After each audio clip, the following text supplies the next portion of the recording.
Hey guys, and welcome back to another movie review, and boy is this one a doozy, because I swear, I forget this film is a thing that happened in real life at all, until someone mentions it, and I'm like, a little bit of a knee-jerk trigger reaction of, oh yeah, that happened.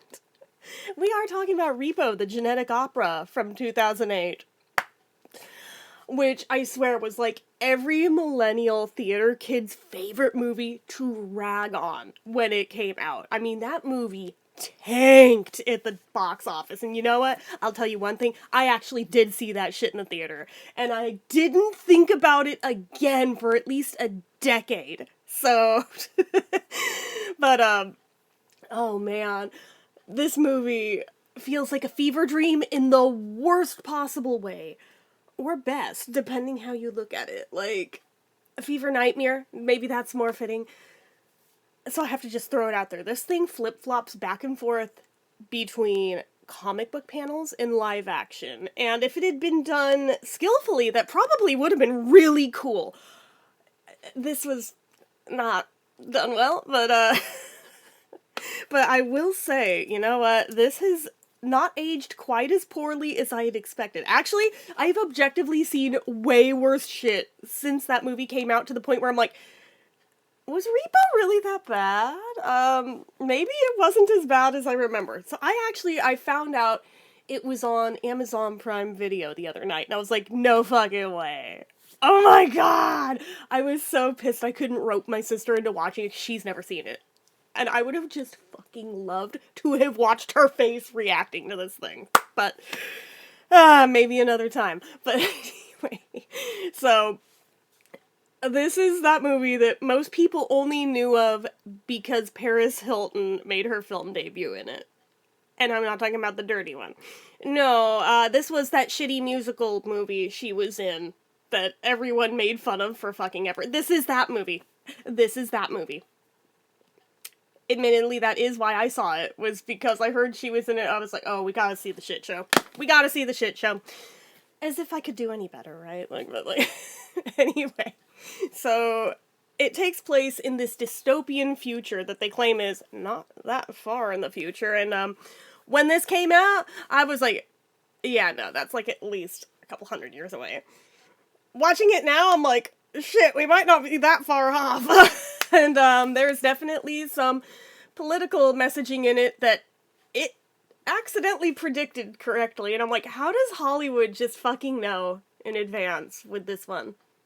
Spielberg did it with Back to the Future 2, with Biff becoming president and him admitting that Biff was based on Trump. This one, there is a twisted, maniacal overlord who's way too powerful because he has money. And his all-too-powerful but stupid family, who, oh yeah, 2 guys and a girl. Baron would have been 2 when this came out, so I don't think we knew about Baron yet. But it's like, you can literally tell which son is supposed to be which, and it's like, oh shit, okay, this hits different in 2026, oh no. So anyway, he's not president in this, but he may as well be. Because he does run everything. So he runs this company called GeneCo. Kinda like how he has a certain somebody in his pocket that, made a certain... Can we say that word yet on YouTube? Fuck it, I'm saying it vax. So anyway, anyways, so he makes this whole thing. There's this system where apparently there was, an epidemic that caused a bunch of organ failures across the globe. Thankfully, what we lived in real life in 2020 wasn't as bad as that, for the most part, but like I said, there's definitely parallels where it's like, ooh, watching this movie today hits different. Oh shit. Did it, like, do the blueprint? Oh, fuck, okay. Anyway, so fine, there's this epidemic. It hits, wipes out a lot of people. So this guy comes along, starts his own company where, okay, we'll offer organ transplants for literally any organ. Oh, but I can't afford that. That's okay. We offer financing options. So, on its surface, it looks like, oh, he's a good guy. He's saving people's lives. Unless you miss one payment, in which case they're coming to repossess that organ. And they will brutally murder you to get it. They don't even put you at... Nope! Nope. They are just gonna freaking slice you open and rip it out bare hand style. It's like, oh my god, this gets like really fucking gory really fucking fast. Like, you get thrown in at the deep end like within the first 5 minutes of this thing, okay? So, that would be bad enough on its own, right? Then, he has additionally made surgery sexy. Elective surgeries. Like, you could just take somebody's whole ass face. No biggie. I'm still kind of curious why one of his kids has one just, like, clipped on that he switches out every so many days, and then the daughter has one that was supposed to be stitched on, but literally falls the fuck off. It's a whole thing. But anyway, so it becomes like a designer organs kind of thing, and they call them as such. And he also invents a drug that will take care of all of the pain relief during this. Basically, he creates his own opioid, and will also wipe your memory of any negativity during said surgery. You'll just be one of the beautiful people now. Just make sure you don't miss a payment. Yeah.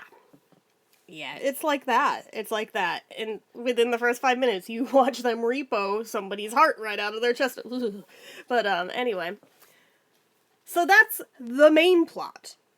Then there is the side plot that kind of becomes the main plot of this girl who I think her name is supposed to be Shiloh, but I swear to you through this whole thing, they flip-flop between Shiloh and Shadow. They cannot decide what this damn girl's name is. I am not the only person who has commented on that either, so it is not my hearing. They specifically keep going back and forth. So I'm like, at one point, was it supposed to be Shadow and then you changed it to Shiloh? Or... This movie doesn't know what the fuck it wants to be. Anyway, I describe this movie as Rocky Horror Picture Show meets Vanilla Sky, except the soundtrack was written by My Chemical Romance if Gerard Way forgot how to write music, with a sprinkling of Jesus Christ Superstar around the outer edges of it. And throw in the weird political messaging that I don't think they necessarily knew was going to be political messaging, and you have this fucking movie. That's it in a nutshell. So anyway, side plot. There's this girl who's basically like a bubble girl, is like kept confined to her bed with like a plastic sheeting around it, like total bubble girl, right?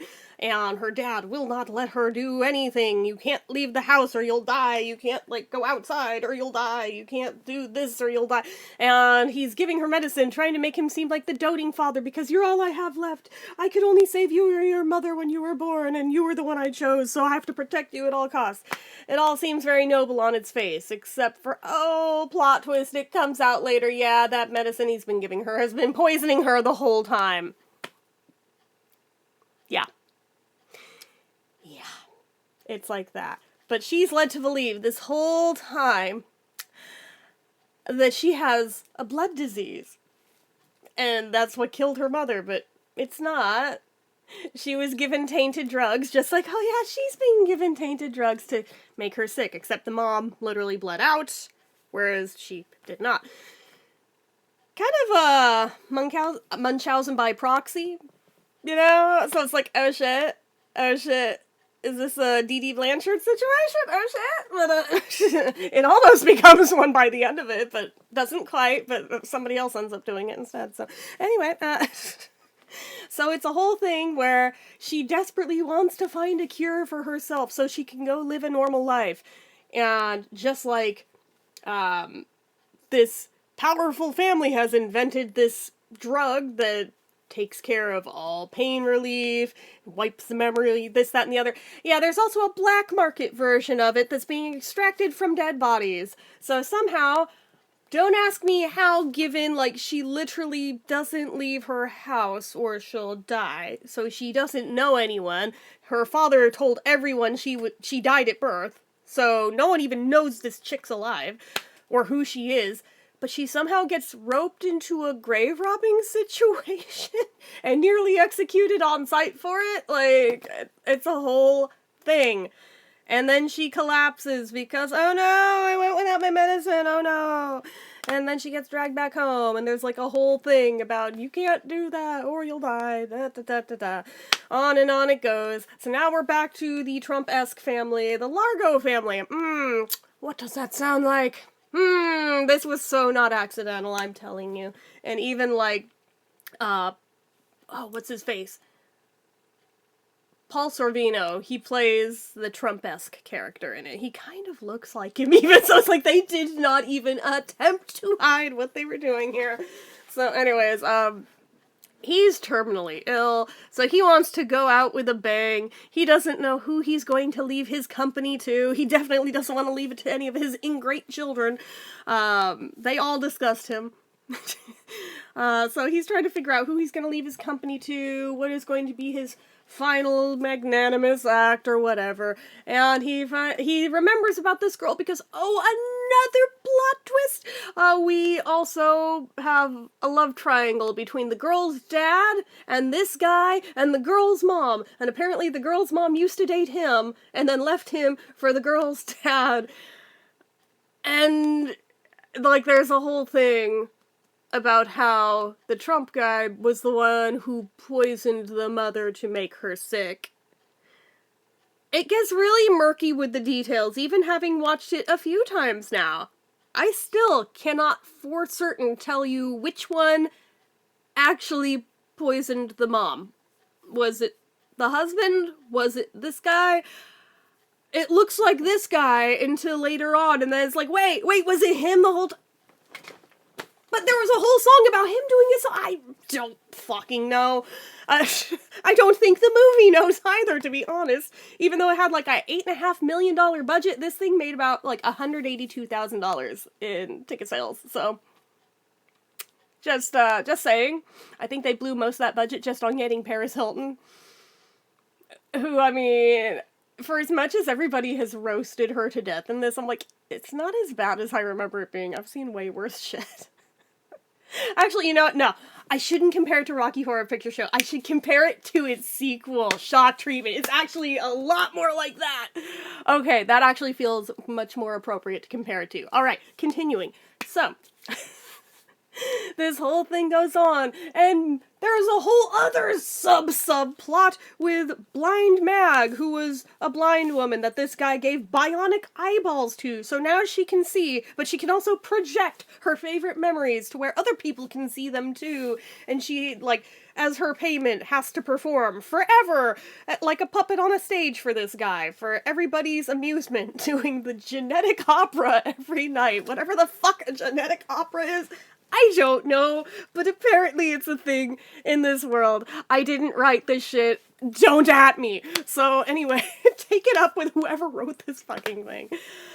Anyway, so that's a whole subplot. And oh, by the way, she was also the girl's mom's best friend and was supposed to be the baby's godmother. But she was also led to believe that the girl died at birth.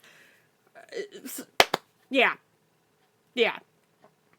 Also, in this holographic future, apparently photos are, like, holograms and shit now. So, this creepy-ass house where they live, like, there's just these, like, deathly portraits of the mom all throughout the house that, like, kind of look around at you. It's really creepy. And one where it apparently can look into her crypt. It's really gross, actually, but this is a thing. Yeah. The music in this wants to be good. It's so close, yet so far. Pacing counts for a lot, okay? And sometimes it has it, and sometimes it's just like... Did anybody even attempt to tell them that... I don't think they did. Did they even have them practice it along with the music track? I don't think they did.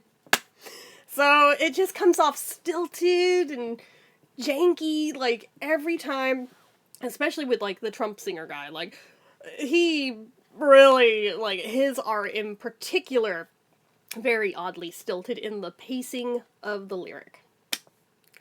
But of course, all anyone remembers of this movie is, the Zydrate comes in a little glass vial, a little glass vial, a little glass vial, and, like, that whole song. Even though that is probably objectively the worst scene in the entire thing, that is the part that stands out in everyone's memories of this.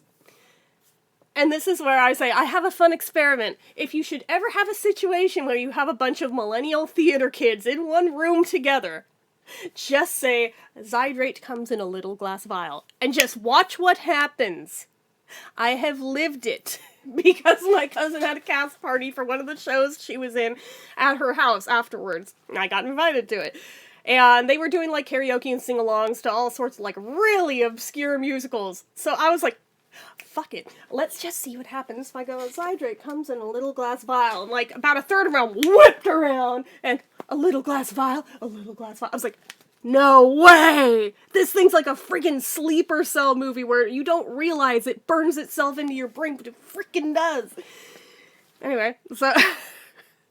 But yes, if you should ever be in that very oddly specific situation, try it. It freaking works, and it's weird as hell. So anyway...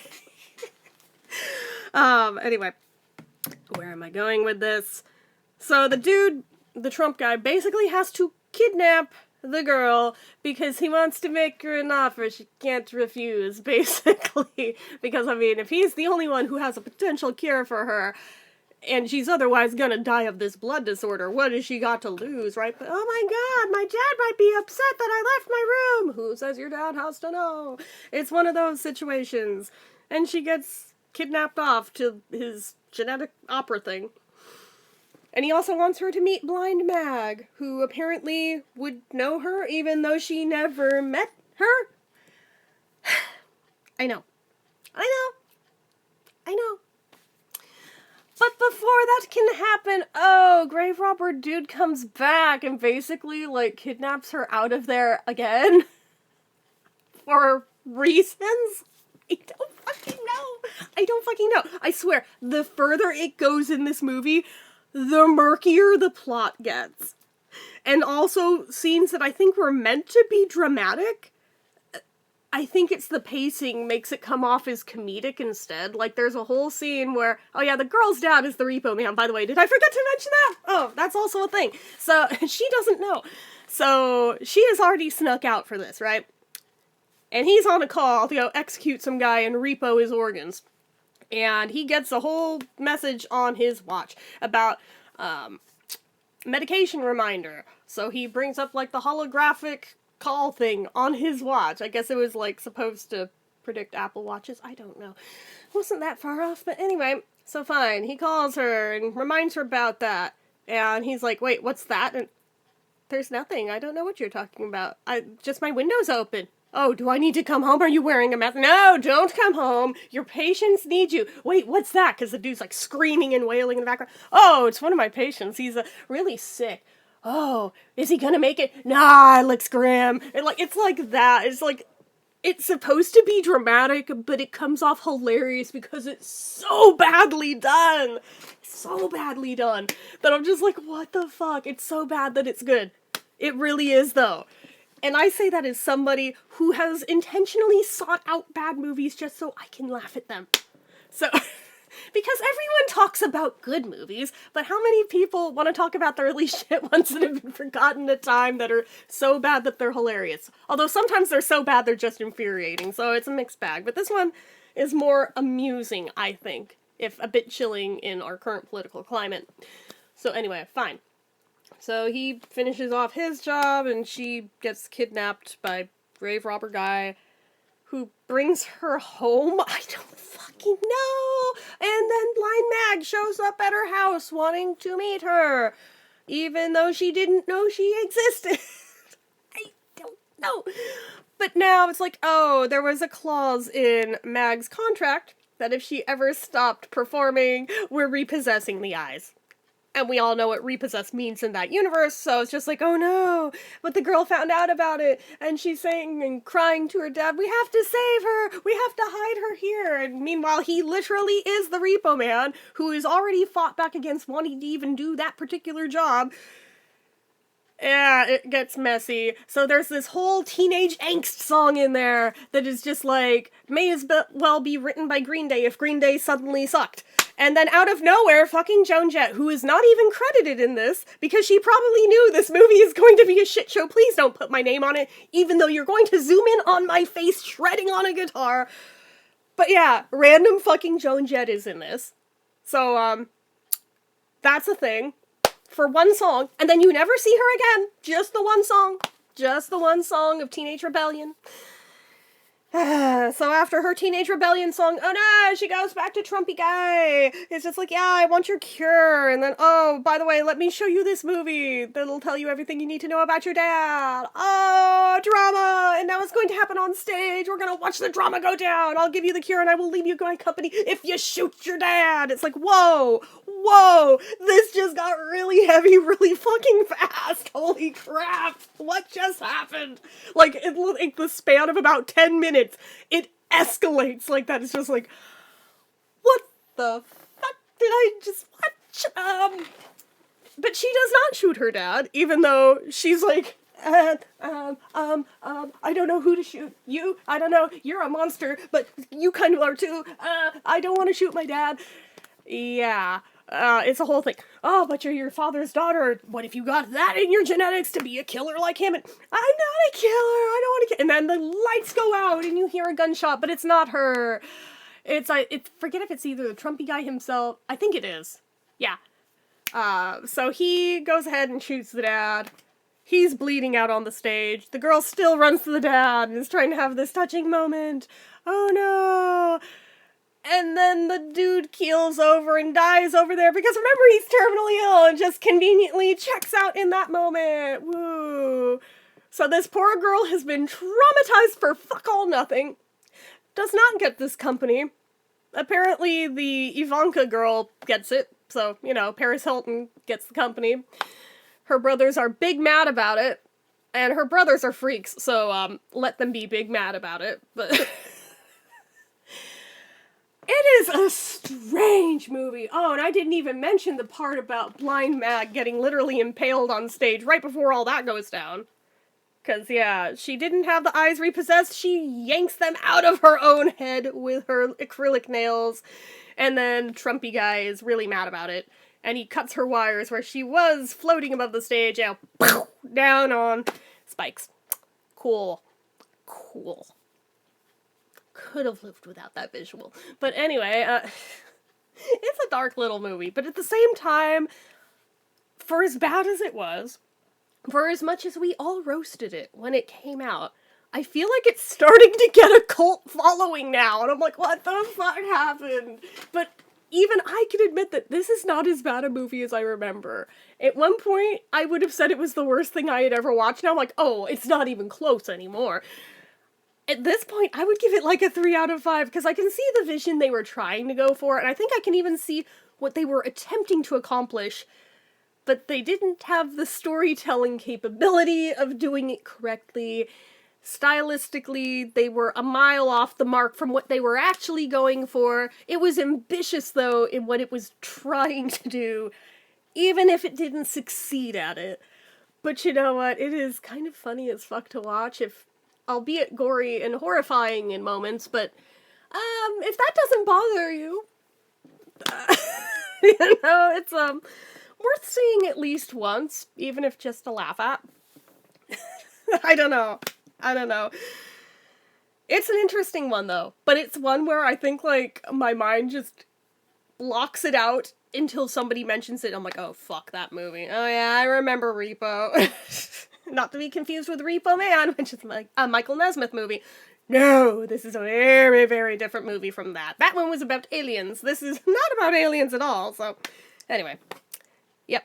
3 out of 5, I think, is what I'm going to give it, which, if you had told me in 2008 there would ever be a day I would say Repo the Genetic Opera is a 3-star movie, I'd be like, you're out of your fucking mind. Now I'm like, no, I stand by that. I would watch this like 100 times over before some of the worst shit that I've seen. So I'm like, no. This actually isn't that bad. It's kind of amusing, if gross, but anyway. Some of the songs are kind of catchy, even if they're objectively bad songs, but I'm like, they're kind of catchy. I respect what they were trying to do. They were trying to be really cool with it, but it felt forced. It felt like, this is like some guys in suits' idea of what they think a rock opera should look like, but this is not quite it. But anyway. So yeah, Repo the Genetic Opera, there you go. So anyway, that's about it. So as usual, you guys know what to do. If you like this video, go ahead and give it a like. If you're not already and you'd like to be, click subscribe, hit that notification bell icon so you never miss an upload, leave comments down below. Make sure you're following my social media accounts, my Facebook fan page, my Twitter, my Instagram, my eBay, my Reddits, everything and more, it's all down below. And if you like what I do here on this channel and you'd like to help support it, the donation link, as always, is down in the description. Get your name on the end card for a month from the time of donating. Anyway, guys, until next time, see ya.